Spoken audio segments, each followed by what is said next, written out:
नमस्कार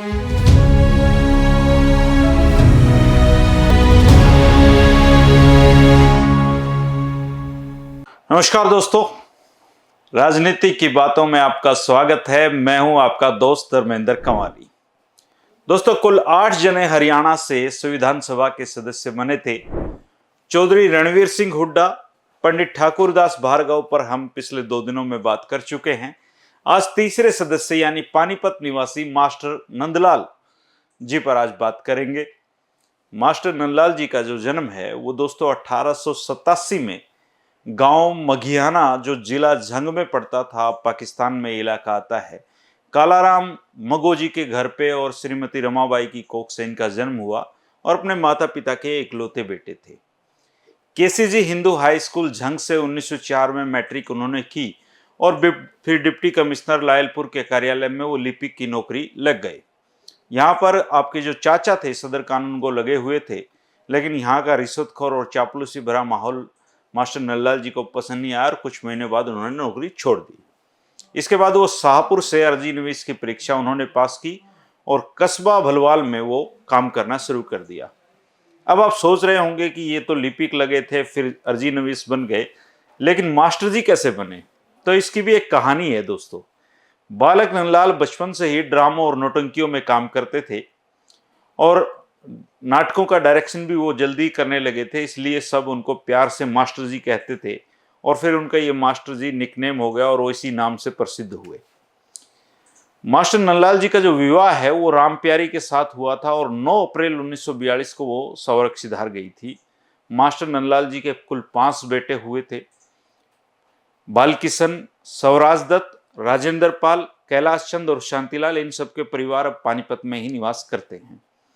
स्वतंत्रता आंदोलन में योगदान की अगर बात की जाए तो शहीद आजम भगत सिंह के चाचा जो सरदार अजीत सिंह जी थे, आपको सबको नाम सुना है उनका। उन्होंने 1905 में पगड़ी संभाल जट्टा नाम से एक मुहिम शुरू की थी, किसान आंदोलन शुरू किया था और उनको 1907 में देश निकाला दे दिया गया था।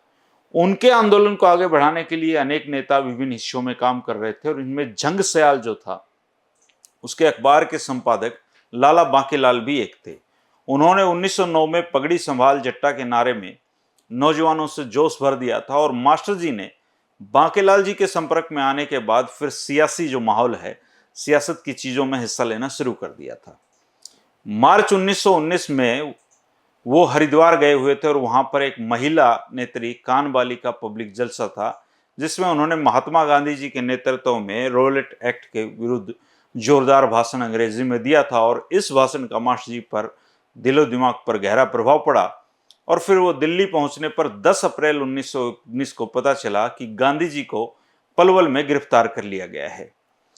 उनका संदेश गांधी जी के निजी शिव भोला भाई देसाई ने यमुना नदी के तट पर पढ़कर सुनाया, जो कि स्वामी श्रद्धानंद को संबोधित करना था और मास्टर जी का इस पर बहुत गहरा प्रभाव पड़ा और जंडावाला पहुंचकर अपने सब विदेशी वस्त्र बाजार के चौराहे पर उन्होंने आग के हवाले कर दिए और इसके बाद जीवन भर उन्होंने खादी पहनी। 20 अप्रैल 1919 को उनकी पहली जो गिरफ्तारी हुई वो जंडावाला में भड़काऊ भाषण देने के कारण हुई थी और इस पर उनको 1.5 साल की सजा हुई, लेकिन 1 जनवरी 1920 को ही उनको रिहा कर देना पड़ा। मास्टर नंदलाल जी ने 2 फरवरी 1921 को अखिल भारतीय कांग्रेस कमेटी के पुनः अधिवेशन में हिस्सा लिया था और वापिस आने पर जंडावाला कस्बे में कांग्रेस की स्थापना की थी। 18 साल तक वो इसके जनरल सेक्रेटरी रहे और 1921 में ही आपको लायलपुर जिला कांग्रेस कमेटी का संयुक्त सचिव बनाया गया। उसके बाद मास्टर जी को 5 साल तक जनरल सेक्रेटरी और 3 साल तक लायलपुर जिला कांग्रेस के प्रधान नियुक्त किया गया। 1925 से 1957 तक अखिल भारतीय कांग्रेस कमेटी के वो सदस्य रहे और जंडावाला नगर पालिका के सदस्य भी चुने गए। 3 फरवरी 1928 को साइमन कमीशन के खिलाफ हड़ताल का ऐलान किया गया और आपके प्रयासों से यह जंडावाला में काफी सफल रही। अप्रैल 1928 में श्री केदारनाथ सहगल द्वारा स्थापित नौजवान भारत सभा की एक शाखा जंडवाला में मास्टर नंदलाल की अगुवाई में बनाई गई थी।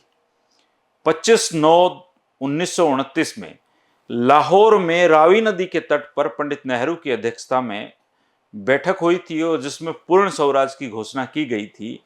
इसमें मास्टर नंदलाल जी अपने मझले पुत्र राजेंद्र पाल को गोद में लेकर उन्होंने इसमें हिस्सा लिया था। और मार्च 1930 में महात्मा गांधी जी ने नमक सत्याग्रह चलाया और यह आंदोलन 8 अप्रैल से 14 अप्रैल 1930 के मध्य चलना था, लेकिन जंडवाला में इसकी शुरुआत 8 मार्च 1930 को ही चक नंबर 21 में मास्टर जी के नेतृत्व में मोर्चा लगाकर की गई थी।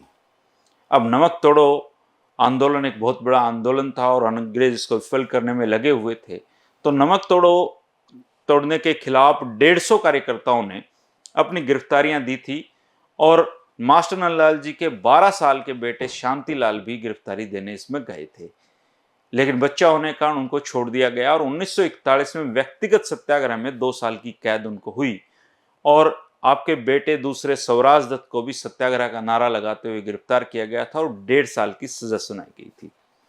8 अगस्त 1942 को मुंबई में कांग्रेस के राष्ट्रीय अधिवेशन में इन्होंने फिर हिस्सा लिया और भारत छोड़ो आंदोलन उसमें छेड़ा गया था। मास्टर जी ने 13 अगस्त 1942 को जंडवाला से गिरफ्तार उनको किया गया और डिफेंस ऑफ इंडिया एक्ट के तहत जेल में डाला गया। मास्टर नंदलाल के बेटे स्वराज दत्त को भी इस आंदोलन में नारे लगाने पर गिरफ्तार किया गया था और 2 साल की उनको सजा सुनाई गई थी। इस दौरान मास्टर जी, चौधरी रणवीर सिंह हुड्डा जी, श्री केदारनाथ सहगल जी, फरीदाबाद के पहले विधायक जो रहे थे, उनके साथ मुल्तान जेल के बैरक नंबर 14 में बंद रहे थे। 1945 में मास्टर नंदलाल जी रिहा हुए और 1919 से 1945 तक कुल 11 साल वो जेलों में गुजार चुके थे। अब बात करते हैं जंग से उनके लायलपुर में बसने की। 1911 में जिला जंग के गांव बलवाल से जंडवाला में वो आबाद हुए, जो कि एक नई आबादी पंजाब में बन रही थी। लायलपुर जिले की तहसील मुख्यालय था जंडवाला और यहीं पर मास्टर जी ने अर्जी नवीस का काम किसी जमाने में शुरू किया था। इसके बाद 8 सितंबर को जंडवाला कस्बे पर पाकिस्तान पुलिस और बलोच फौज की निगरानी में धावा बोला गया और करीबन 20,000 आदमियों का कत्लेआम तब हुआ था।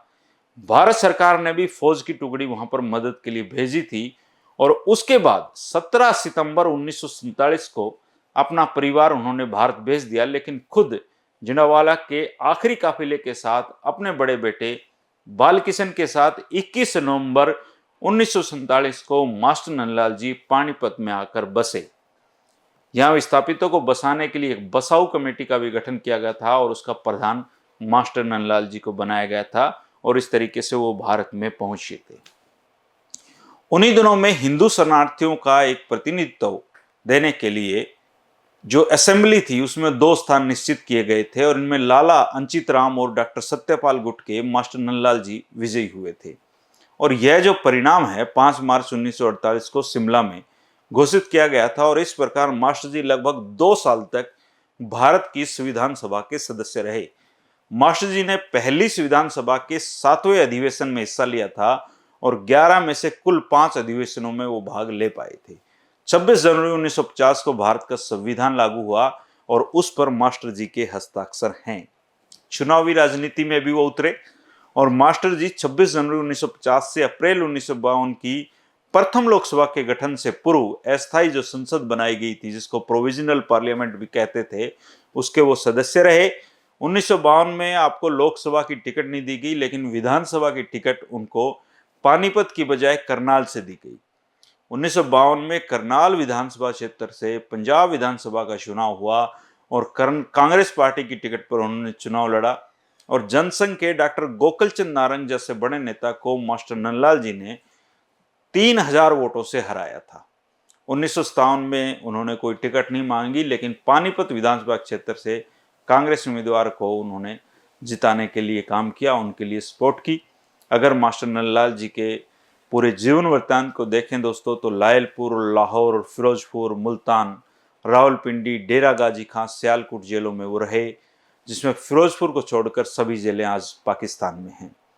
मास्टर नंदलाल जी एक देशभक्त, क्रांतिकारी और इस धरती माँ की सेवा करने वाले व्यक्ति थे। 19 अप्रैल 1959 को 72 साल की आयु में आपका सर्वगास हुआ था और इस तरह से पाकिस्तान की धरती पे पैदा होने के बाद वो भारत पहुंचे थे, पानीपत में बसे, करनाल के पहले विधायक बने। तो ये थी मास्टर नंदलाल जी की कहानी। कल हम एक और दूसरे सदस्य लाला देशबंधु गुप्ता जी के बारे में बात करेंगे। आप इन नेताओं की जानकारी रखते हैं तो जरूर दे दें। कुछ साथी कह रहे हैं कि जो मुख्यमंत्री सीरीज थी उसको छोड़ा गया है, छोड़ना नहीं चाहिए था। तो दोस्तों उसको छोड़ा नहीं गया है, उस पर काम चल रहा है। राव वीरेंद्र सिंह जी के वीडियो में तभी आपके सामने ला सकता हूं जो मेरे पास प्रमाणिक और पुख्ता जानकारियां हों। आधी अधूरी जानकारी अगर मैं आपको सुनाने लग गया तो फिर हरिभूमि टीवी नहीं रहेगा। दोस्तों आप मुझ पर भरोसा करते हैं तो मेरी ये जिम्मेदारी बनती है कि मैं आपके सामने प्रमाणिक पुख्ता सूचनाएं ही दूं, और ऐसी सूचनाएं दूं जो हमारे जीवन को काम आए, हमें कुछ नया सिखाएं। आधी अधूरी और जानकारियां भरी पड़ी हैं दोस्तों। और आजकल तो केबीसी का ऐड भी आप देख रहे हैं कि जो अमिताभ बच्चन हैं वो ऐड में वो कह रहे हैं कि जो जानकारियां उनको टटोल कर देख लेना चाहिए, क्योंकि वो एक महिला से पूछते हैं कि चिप किस में लगी हुई है, तो वो 2000 का नोट में कहती हैं। तो 2000 नोट में तो कोई चिपती नहीं थी, लेकिन न्यूज चैनलों ने ऐसा देश में फेक प्रोपेगेंडा चलाया जिसकी वजह से हम ये मान बैठे थे कि 2000 नोट के नोट में एक चिप भी है। और हालांकि अपनी इस गलती पर, अपने इस प्रोपेगेंडा पर आज तक देश के किसी भी न्यूज चैनल ने माफ़ी नहीं मांगी है देश से कि भैया हमको माफ़ करो, हमने एक झूठी जानकारी आप तक पहुंचाई थी। तो झूठी और खराब जानकारियों की बजाय दोस्तों प्रामाणिक और अच्छी जानकारियां होनी चाहिए। बेशक हम कम वीडियो बनाएं, क्योंकि यहाँ से पैसा कमाने का कोई हमारा मकसद नहीं है। मकसद है सिर्फ आपसे मुलाकात का और अच्छी जानकारियां, अच्छी चीज़ों को आप तक लाने का। मुलाकात होती रहेगी दोस्तों। शुक्रिया, नमस्कार।